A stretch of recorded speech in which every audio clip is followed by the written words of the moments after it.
защитит и всех спасет. Он миллиардер и клёвый парень, в стильной маске, пушистый, классный.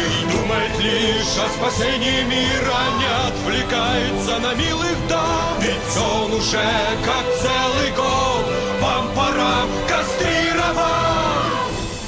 Суперкот. Coming soon.